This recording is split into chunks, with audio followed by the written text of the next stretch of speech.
नमस्कार दोस्तों, स्वागत है आपके अपने channel Amit study of GS में। 2 अगस्त 2021 को भारत के प्रधानमंत्री नरेंद्र मोदी ने एक नई परियोजना की शुरुआत की जिसका नाम है ई रूपी। ये ई रूपी क्या है, ये कैसे कार्य करता है, इससे क्या फ़ायदे और क्या नुकसान है, आज हम इसी के बारे में बात करेंगे। तो शुरू करते हैं आज का वीडियो। भारत के प्रधानमंत्री श्री नरेंद्र मोदी ने 2 अगस्त 2021 को एक नई तरीके की परियोजना का शुरुआत की है। इसका नाम है ई रूपी। ई रूपी का अर्थ है ई यानी इलेक्ट्रॉनिक और रूपी यानी रुपया, यानी एक ऐसा रुपया जो आपको फिजिकल यानी आपके हाथ में ये भौतिक रूप में नहीं आएगा, बल्कि आपके एक फ़ोन में एसएमएस या क्यूआर कोड के माध्यम से आपको पास भेजा जाएगा। और यह रुपया ऐसा नहीं होगा कि जिससे आप कुछ भी खरीद सकते हैं। इस प्रकार के ई रूपी का लाभ केवल किसी योजना के लाभार्थी ही उठा पाएंगे। ऐसा लाभ होगा जैसा कि सरकार चाहती है, यानी जिस परियोजना के लिए आपके पास ये फंड आ रहा है, आप केवल उसी परियोजना में उस फंड का उपयोग कर पाएंगे। इसे ई रूपी या ई वाउचर भी कहेंगे। जैसा कि नाम से स्पष्ट है, ई रूपी एक इलेक्ट्रॉनिक फॉर्म में होगा और ये आपके फ़ोन में एसएमएस या क्यूआर कोड के माध्यम से आएगा। क्यूआर का मतलब होता है क्विक रिस्पॉन्स, और यहाँ पर ये क्यूआर कोड आपके स्मार्टफोन में, अगर आपके पास स्मार्टफोन नहीं है, ऐसी कंडीशन में आपके कीपैड फ़ोन में एक कोड के माध्यम से आएगा। अब ये जान लेते हैं कि सरकार को इस परियोजना को लाने की ज़रूरत क्यों पड़ी।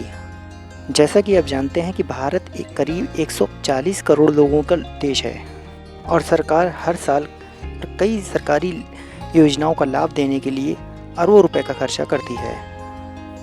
परंतु भारत में भ्रष्टाचार इतना ज़्यादा है कि ये रुपया सीधे सीधे उनके खाते में ना हो आकर उनके पास मात्र कुछ ही अमाउंट पहुंचता है, या ऐसा भी कभी होता है कि कई योजनाओं की जानकारी भी उन्हें नहीं हो पाती है। ऐसी कंडीशन में सरकार की योजना का जो उद्देश्य है वो विफल हो जाता है। इसीलिए सरकार ने एक ऐसी परियोजना बनाई है जिसके माध्यम से सरकार लाभार्थियों के सीधे खाते में क्यूआर कोड या एसएमएस के माध्यम से योजना का फंड भेज देगी। और इसके लिए उन्होंने सहायता ली है एनपीसीआई यानी national payment corporation of India की।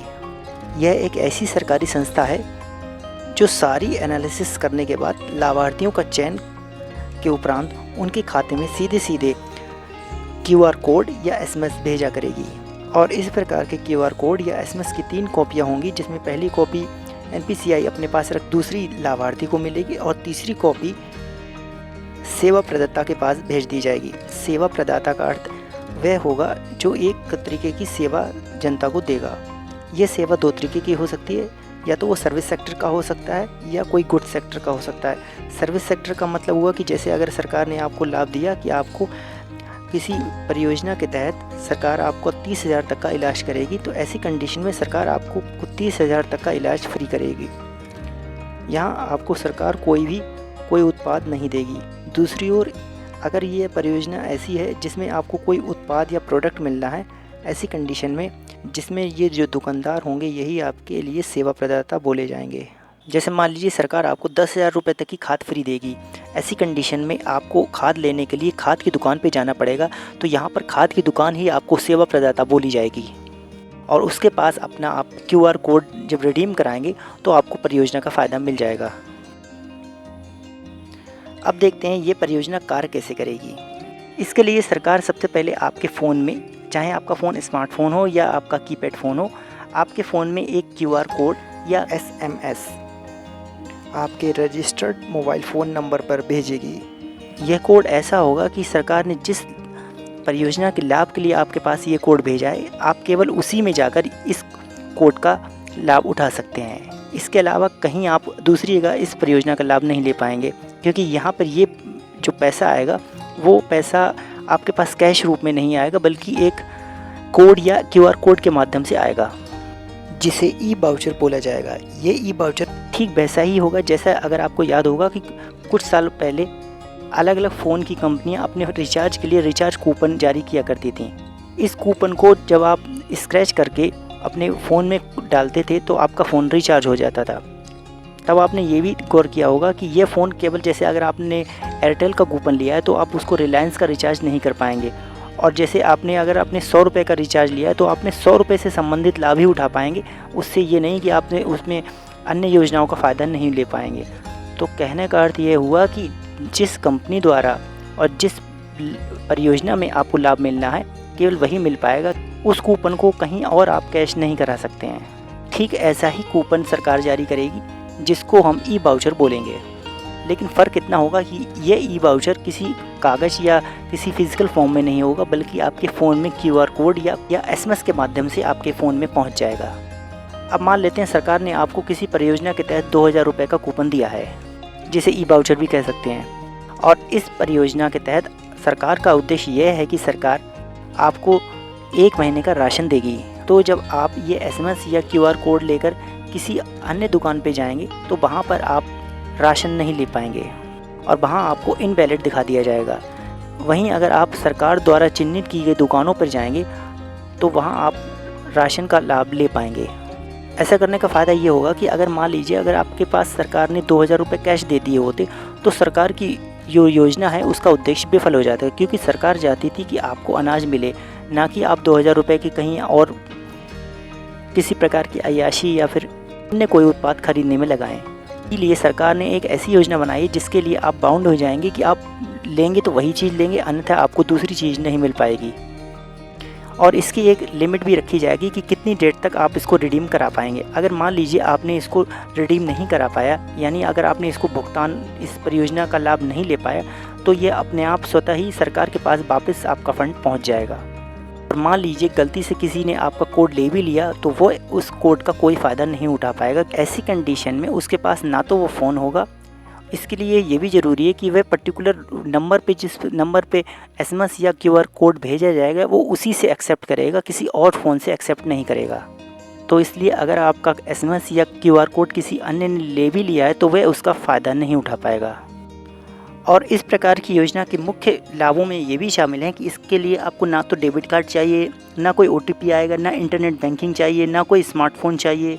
इसके लिए मात्र आपका एक फ़ोन नंबर ही काफ़ी होगा। शुरुआत में सरकार ने कुल 8 बैंकों को इसके लिए नामित किया है जो इस परियोजना के तहत ई वाउचर जारी कर सकती हैं। इसमें state bank of India, HDFC, axis bank, Punjab national bank, bank of Baroda, Canara bank और इंडसलैंड बैंक और इसके बाद ICICI बैंक शामिल है। इस ई रूपी को अच्छी तरीके से समझने के लिए आपको एक एग्जाम्पल के माध्यम से समझाते हैं।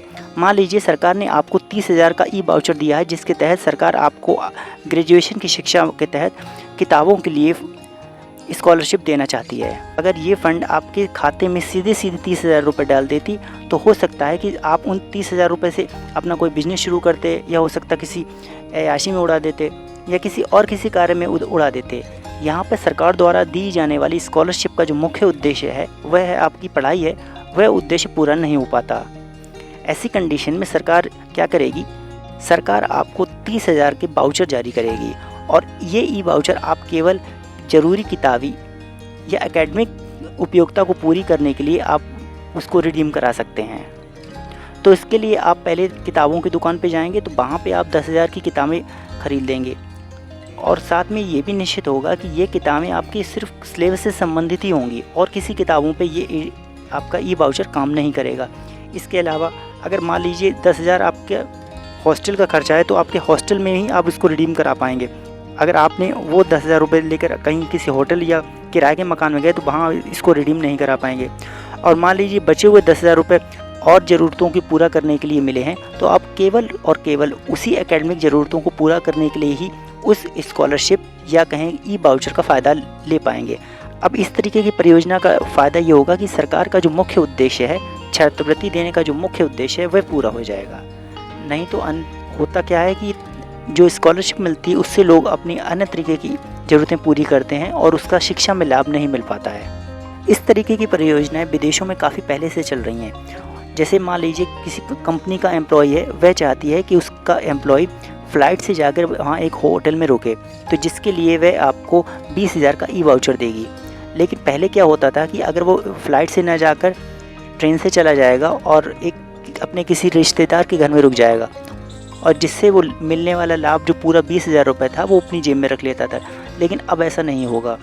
इसके माध्यम से ई वाउचर का जो पहले का 10,000 है वो आपको फ़्लाइट में कटेगा और अगला 10,000 आपके वो होटल में कटेगा और इसे कहीं और भी आप रिडीम नहीं करा पाएंगे। सरकार हमने देखा योजना ऐसी योजना है जिसके तहत सरकार किसी परियोजनाओं के लाभार्थियों को सीधे उनके खाते में QR कोड के माध्यम से या SMS के माध्यम से ई वाउचर भेज देगी और इन ई वाउचरों को आप रिडीम कराकर और उस परियोजना का लाभ सीधे सीधे प्राप्त कर पाएंगे, जिससे आगे भ्रष्टाचार की काफ़ी हद तक लगाम लग सकती है।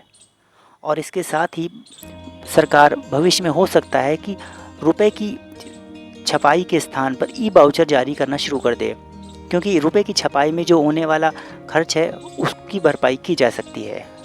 और इसके बाद ई वाउचरों को जारी करके सरकार सीधे सीधे लाभार्थियों के खाते में उनको लाभ दे सकती है, जिससे भ्रष्टाचार होने की गुंजाइश भी काफ़ी हद तक कम हो जाएगी। आज के वीडियो में इतना ही। आप मिलते हैं अगले वीडियो में, तब तक के लिए जय हिंद।